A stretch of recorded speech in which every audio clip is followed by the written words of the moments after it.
Can you combine photos of different exposures inside Luminar AI?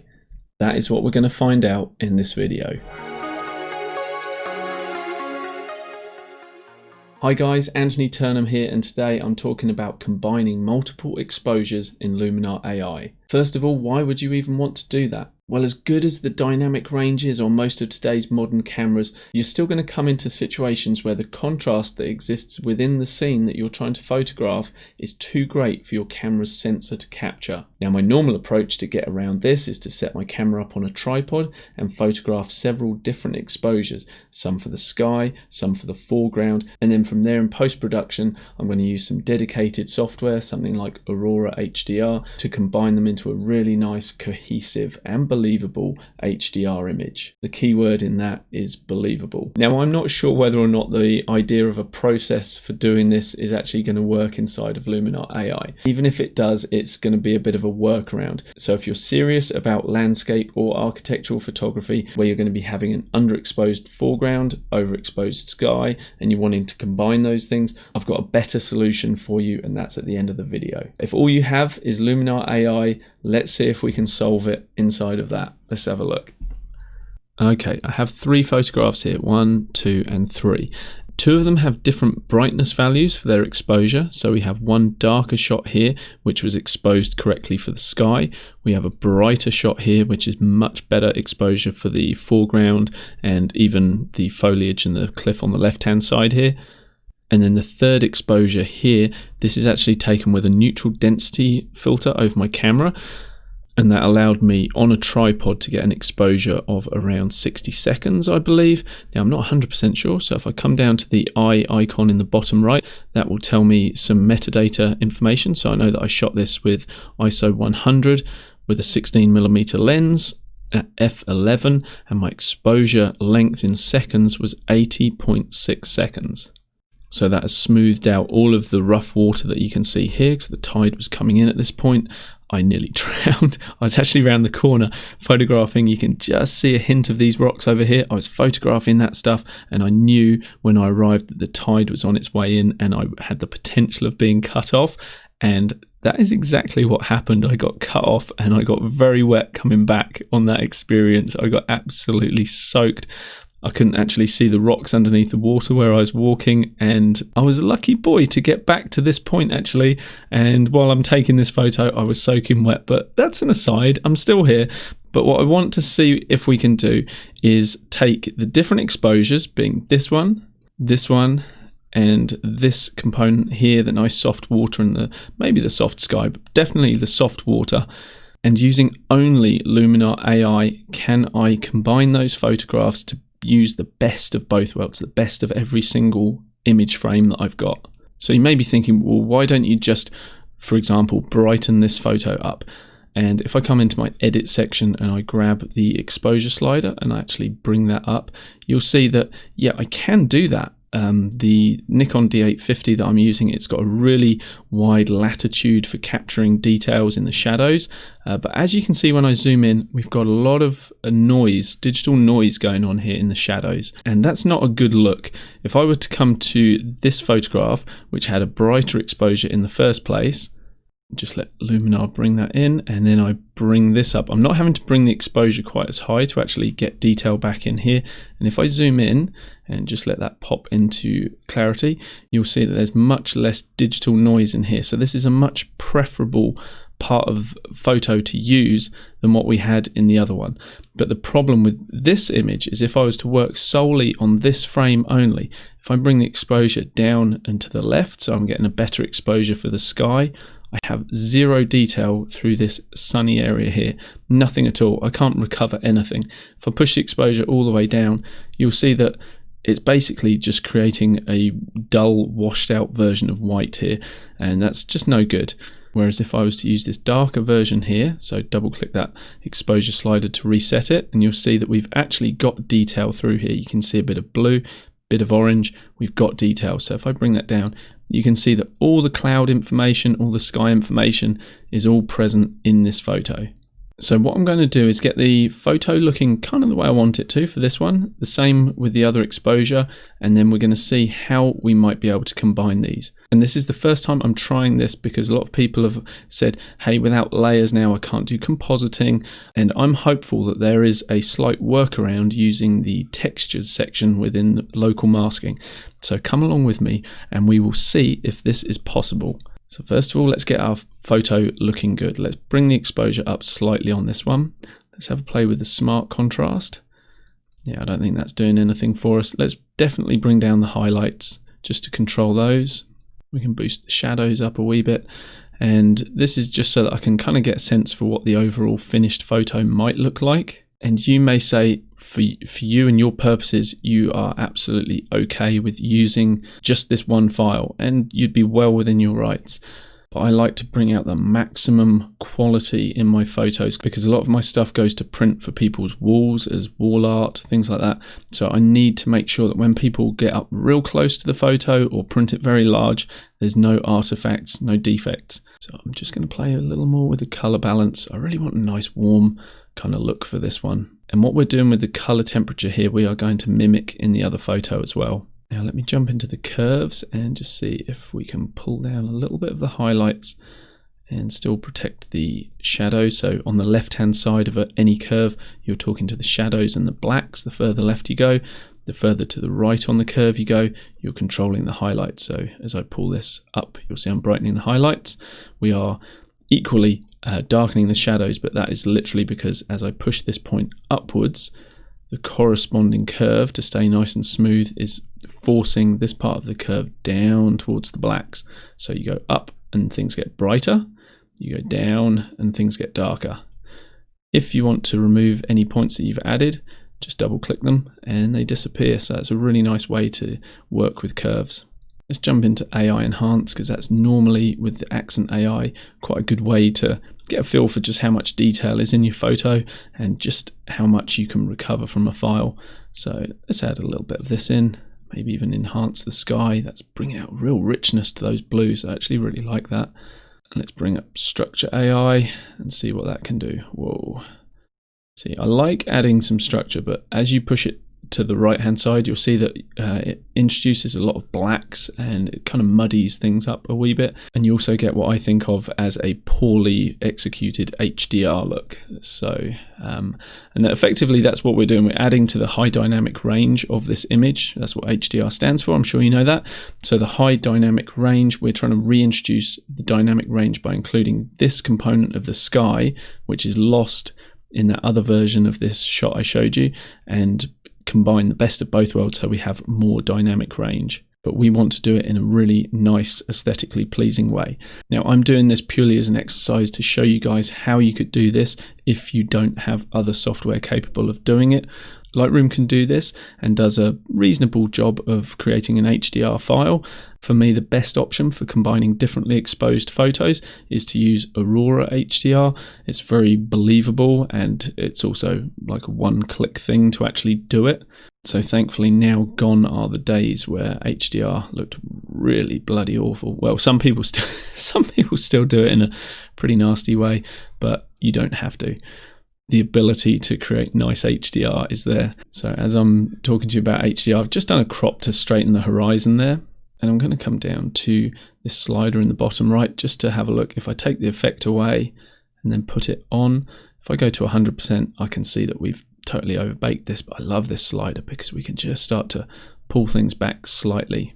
So I'm pretty happy with that as a starting point for the sky. I may just bring down these highlights just a little further, just so we make sure we've got all of that detail there. And now I'm going to synchronize that edit with the other exposures. So what I can do is right click, come to adjustments and copy those adjustments. And then if I control click or shift click the end photo and then right click, I go to adjustments and paste adjustments. I can paste those changes that we've made onto these photos as well. And you can see pop, pop, they both change. So when I combine these photos, I have an option of which photo I want to work with as my base layer. So as I jump to this one and thinking maybe I use this as the base layer, I've noticed that the crop is actually not being applied when I've synchronized those adjustments. So yeah, it's not there. So let's remove the crop from both photos. That's a little annoying that it's not synchronizing that. And we'll just hit this little arrow in the top right corner to reset it, because we want the two photos to align perfectly. And then we can crop the finished combined shot afterwards, providing it works. So I'm going to deselect all of the photos and just start working on this brighter one. So we know that the color balance of the two photos should match. So what I want to now do is just make sure that this is kind of looking how I would want it to look. I'm just going to drop the exposure ever so slightly. And what I want to get right for the most part is the foreground and the foliage on the cliffside here. And obviously this little landmass here as well, because the sky is what I'm going to borrow from the other photo. So if I'm happy with this part of the image and this part, I just want to check my third exposure. And this one has a different color balance. Even though the same figures have been applied to all three images, my 10-stop neutral density filter actually has its own color cast. And so that has been added to the photo. So I need to actually correct for that. And I'm trying to just match the color tone of this one, the color balance, with the other two images. So although it's not the same in terms of numeric values, I want it to look visually the same. That's the key. And now I am going to select by pressing Control and clicking on this image here as well. I'm going to right click and I'm going to export both of these versions that I'm then going to be able to bring in as textures to the other photo. I say I'm going to be able to. I hope I am going to be able to do that. So let's see if I can. I'm going to crank the quality all the way to 100. I'm going to leave the format as JPEG for this one. And now those are exporting. And I should be able to introduce those as textures, as it were, into this other photo. And then just paint those back in exactly where I want them. Now, while Luminar AI is much speedier than Luminar 4 ever was, the component that does take its time still, unfortunately, is the exporting part. But for the most part, I'm not worried about that, because that's at the part when I've finished editing my photo, I've done my work, and I can set that exporting. But I'm not worried about that, because that's the time for me to head off and go and make myself a nice cup of coffee or go and see my kids. But today we need to wait for them, and that has now done that. So let's jump back to this photo here. And you'll notice that whenever you go back to a photo, before you can start working on it again, Luminar is basically reapplying all of the adjustments that you've made to that base layer, to that original photo.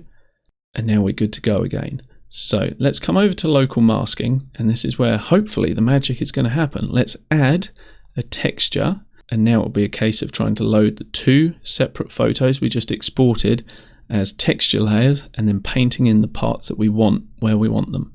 So let's click load texture, and let's start with this one. And this is the smooth water, so I'm going to just paint this in on the water here. So where it's showing me red, that is where we're going to be painting this effect in. Let's push the opacity of the brush up to 100 just to make sure we're getting it all. And it's only the movement of the wavy water that I need to correct. The water over here is fine as it is. And now we're going to add the other picture we exported as another texture. We'll load that texture, double click that, crank the opacity up to 100. And now we will paint this in just over the sky. Certainly around this area here, because this was very important, because that was the area that was bleached out in the original photo, and so we're wanting to bring back that information. So I'm doing this all at 100%, so I'm really interested to see how this looks. Let me close this down, and I am not convinced that that has worked. Perhaps if we increase the actual effect down here. Yes, that was the problem. I was getting really confused and concerned there as to why they had a level of transparency to them. It is because the template or the edits that we were doing, I had previously reduced that amount to about 70%, and so I was only seeing about 70% of those textures overlaying. So I was getting really confused as to why, when I was using what I thought was 100% brush, why we weren't getting 100% of the effect. So now let me just turn this off. That was our underlying layer showing at the moment, and now let me turn it on, and we've got a bit more of a believable sky, because this is a more natural rendition of what was going on with the clouds there than the original version. So that's worked. Now let's have a look at our water underneath. Let's turn this off and we see the original choppy water there, and let's turn it on and we've got the nice silken smooth water there. And we could refine these masks so that things blend a little better, like where I've gone over the edge here, I've darkened that edge there, so we could clean that up a little bit with a bit more refined painting. If you were to do this in Luminar 4, you could do this with layers and then use luminosity masking to get a really accurate mask around your darks and highlights. But in Luminar AI, because things have changed slightly with the aim of speeding up Luminar AI, and that has certainly happened, layers are gone. So this is showing me and you guys that it's quite possible within Luminar AI to create images that have a lot of depth, a lot of value information from shadows to highlights that perhaps your camera wasn't able to record at the point of capture. And that's quite common. I mean, the Nikon D850 has got one of the best sensors that money can buy inside of it, and it still couldn't record the full range of lights through to shadows within this picture. But with this little workaround, we have solved that. So let's look at our before and our after. So going from potentially blown out highlights and very dark shadows, we've been able to get a full range of data right here. What I want to do now is actually export this photograph so that I can work on it as though it's a brand new fresh file with all of the information available to me. So let's pretend that I created a slightly better mask than I did for the sky, and let's export this. So we'll come into the export section and save photo to disk, and this time I'm going to use the TIFF format, and that will give me a lot more color information to work with. I'm also going to save this out as Adobe RGB, which is a bigger color space. We have 16 bits rather than the 8 bits that you have with a JPEG file. And while I can't put any more bits of data into the areas that I painted in, because I've already saved those out as 8-bit JPEGs previously, having access to the full 16 bits of the file as a whole will be much more beneficial for me for my final edit. So let's export this. Now, I didn't actually notice where I'm exporting this to, so it may not end up back inside Luminar AI's catalog, but all you need to do to make sure that that happens is just copy the file from your operating system in the folder that it's in, whether that's Mac or Windows. Just copy that photo into the folder structure that Luminar AI recognizes. So for me to find out where that is, I'm just going to click Save to Disk again and click Browse. And now I know exactly where I've saved that. So here we have our files, and you'll see that the TIFF file that we just created is significantly larger in file size than the JPEGs we exported. But let me copy this and paste it into my file structure that Luminar recognizes. So on my C drive, I've set up just a basic set of folders just to contain some photos that are here purely for video purposes, demonstration purposes for you guys. But this is what I love about Luminar. Now that photograph exists within that landscapes photo, when I come to Luminar's catalog, if I hop back one level in the folder structure and then dive back into landscapes, you'll see that that combined photo is now available. So these two photos should be identical, but this one already has edits applied to it within Luminar AI, whereas this version, I am fresh to go into edit, and now nothing is applied. I'm free to work on this photo as if this was a single in-camera capture. So now I'm just going to have a quick play around and see how I want to finish this photo off. Maybe just drop down the highlights slightly. Now's the point when I can come back and revisit that crop that didn't quite work out previously. I just want to make sure that my horizon's nice and straight. I like the fact that we come in from the top left corner here with this landmass, and we come in from the bottom right with this landmass. It's just little things like that to pay attention to when you're framing your photos up. So I click the tab here, that closes that down and applies the crop.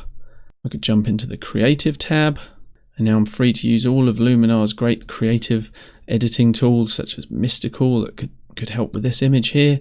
Might want to add a mood to it, so jumping into the LUTs is always a bit of fun. So if we want to enhance the color grading effect, we can come down and try these. Now I really like the cinematic toning options. I always think they really help. Like, I really like this purpley look for this image, so let's go with that. Let's see if we push the amount up. So now, if you push the amounts all the way to 100, you can see exactly how it's affecting your image. You know that you're getting a rich blue into the shadows, and you're getting a reddy pink into the highlights. And now you know that, you're able to say, well, how much of that effect do I want? And as I've said before, I think around that 30 mark, that it defaults to is actually a really nice place to start.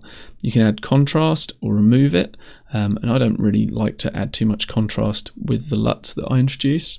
Do I want to saturate the image or bring the saturation back down? I'm kind of happy where it is. One thing I may want to do though, just to help lead our viewer into the center of the image, I mean, we've already got nice lead-in lines that are kind of doing that, but let's further enhance that just by coming to the vignette, and we can push that pretty heavily just so we can see what we're doing. Decrease the size, and let's feather this off nicely. I always like to feather my vignettes quite heavily, and let's see what sort of shape we want for this. And do we want to brighten the inner part of that? Not at all. Now let's play with the amount and get this exactly where we want it. It was an evening shot, so I'm not too worried about making this quite a dark image. I'm interested to see whether or not the atmosphere AI would help us. Let's push the amount all the way to 100. Not get too freaked out by the fact that that looks absolutely awful at the moment. And layered fog's what I'm going to be wanting to deal with, and we can push the depth forward and recede it into the distance. And I really like the atmospheric effects. The lightness, we will want to probably bring that down just slightly. And now the amount, we can fade that. I like to wiggle these sliders around and just kind of, with my eye on the picture rather than the slider as I move it from right to left, just get a sense of where do I want that to finish up. And probably somewhere around there. Let's turn it off and on. It's just a little something something, but I like that. So let's look at our before and our after, and I really like that edit. And if you remember where we came from originally with this image, and we look at our before and after, you'll realize that we really have actually come quite a long way to this finished piece. Well, I don't know about you guys, but I think that is actually quite a feasible workaround so that you can combine photos of different exposures into one image. But if it's something you do on a regular basis, if you take a lot of photographs of landscapes or architecture, I really strongly recommend you get hold of a dedicated piece of software for doing this. For me, the best one that I've found is Aurora HDR. The reason that I like using that is it can create a really believable composite, a really nice HDR by just basically importing your photos, and that's it. It's a fuss-free approach with really great results. If you do want to give it a go, there's a link below for a free trial, so I would suggest you check that out. I really hope you've enjoyed this video, guys. I thoroughly enjoyed making it. From me to you, much love, and I'll see you in the next video. Cheers.